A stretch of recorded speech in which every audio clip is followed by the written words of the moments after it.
In the name of Allah, I am Mohammed Shabba, teacher, Government High School, Shanu.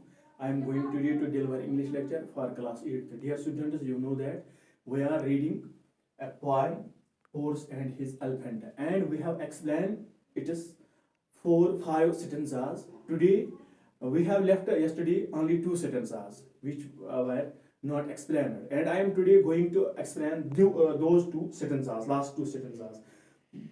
First of all, I will go through these last 2 sentences. I will recite them and hope that you will open your books at your home and look at page number 53.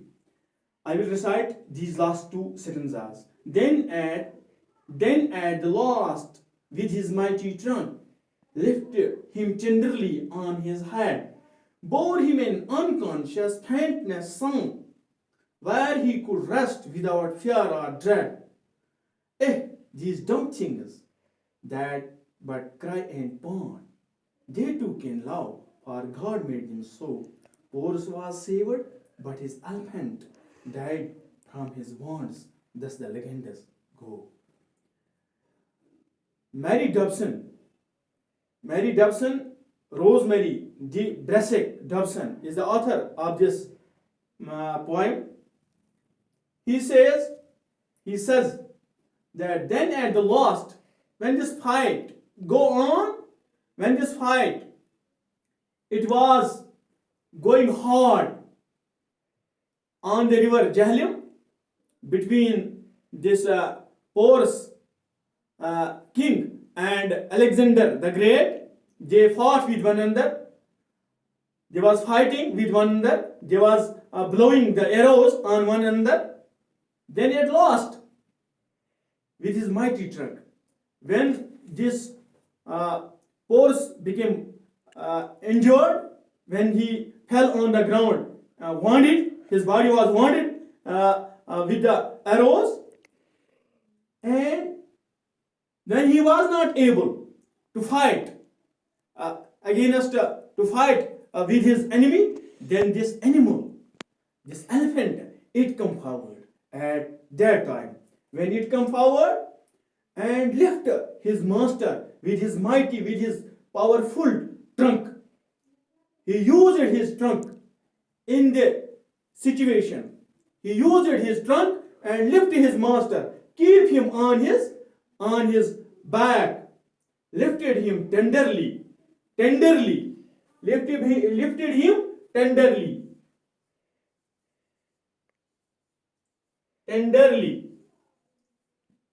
lifted him softly, mildly,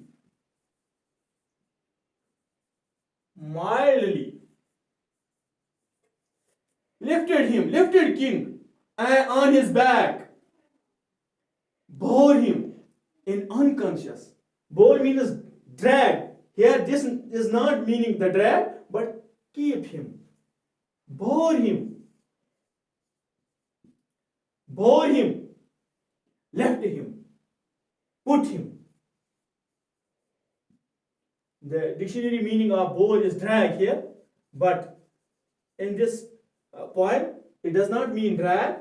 Here he kept him in unconscious. Who was unconscious? King. Porus was unconscious. He was unconscious. He was without spirit, without moment, means half died.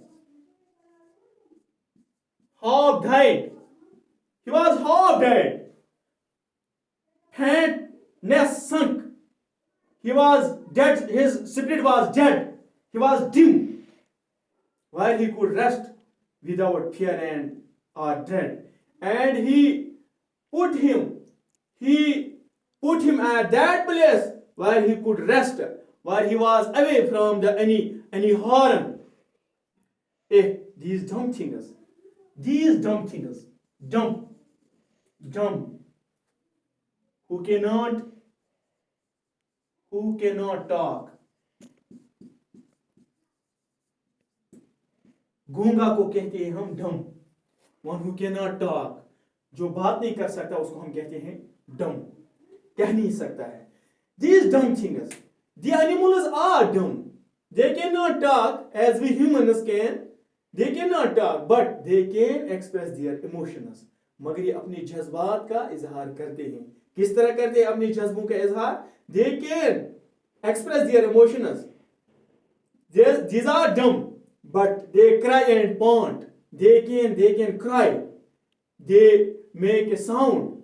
They make sounds, and they create some momentous pant. They takes a long breath.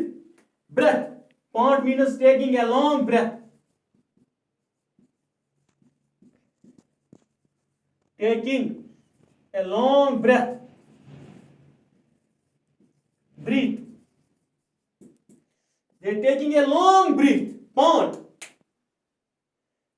When they're taking a long breath, they express something. When they cry, they make their sounds. They express their emotions. They want something. They desire something. Either they want water. Either they want food. Either they hear something and they express their emotions that we are hearing something. There is happening something around us.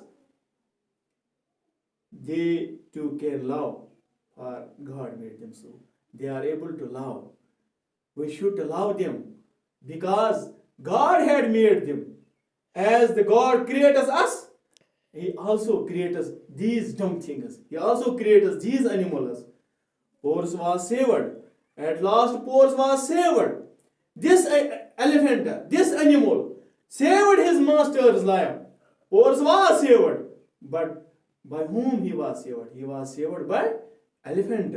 He was saved, but his elephant. He saved his master, but his himself he died from his wounds. But himself he bears all Alexander's arrows on his body. He dies himself, but saves his master's life. Thus the legends go, and from that time the blood goes on, and it goes on for the for the bravery, for the playing part of this an elephant, for the powerful bravely part of this role of this elephant. This legend go, this blood go from that time. So I have explained these last two sentences, and I will remind you. The rhyming scheme of this poem. What is the rhyming scheme of this poem? The rhyming scheme of this poem is I will show you the rhyming scheme of this poem. If I will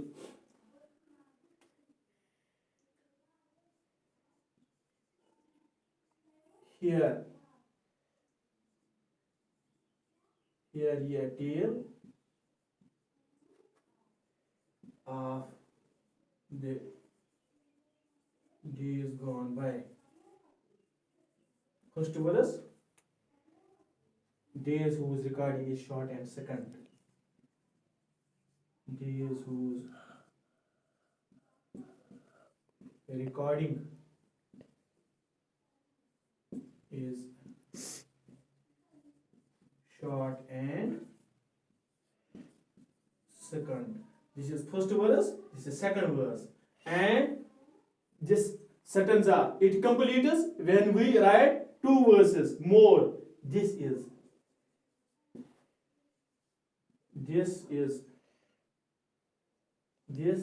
a tale. This is a tale that can never die. That can never die. Told of a king and his elephant. Told of a king and his elephant. Gone by, die. A first verse is When this verse it completes when we write these two. Here these two verses it becomes one sentence. These two verses it becomes complete when we write these two verses. By, die means here A, here A. By, die. I have marked here A. This A it matches with B. This verse starts. This stanza starts from this verse. Second verse is first line, A line. This means A, B, and by, die. A, B, A matches A, B versus B line. Second verse is B line, and this means that the rhyming scheme of this is A, B.